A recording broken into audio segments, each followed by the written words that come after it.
புத்தர் மரத்தடியில் தியானம் செய்து கொண்டிருந்தார்.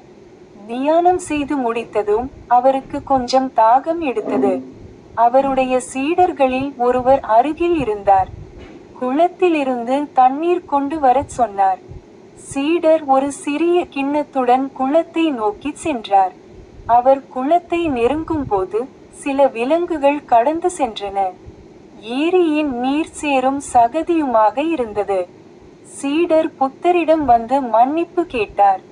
மீண்டும் ஒரு முறை புத்தர் அவரை குளத்திற்கு செல்லும்படி கேட்டுக்கொண்டார். தண்ணீர் இன்னும் ஓரளவு சேரும் சகதியுமாக இருந்தது, குடிக்க முடியாததாக இருந்தது. சிறிது நேரத்திற்கு பிறகு புத்தர் சீடரிடம், கொஞ்சம் பொறுங்கள், பிறகு நீங்கள் தண்ணீர் கொண்டு வர வேண்டும் என்று நான் விரும்புகிறேன் என்றார். இந்த முறை அது எப்போதும் இல்லாத அளவுக்கு தெளிவாக இருந்தது. புத்தர் என்ன மந்திரம் செய்தார் என்று சீடர் கேட்டார். புத்தர் பதிலளித்தார், நேரம்.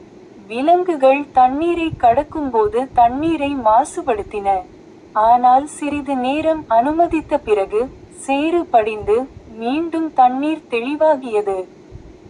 நமது கோபம் தண்ணீரில் ஓடி அதை சேற்றாக மாற்றும் மிருகங்களை போன்றது.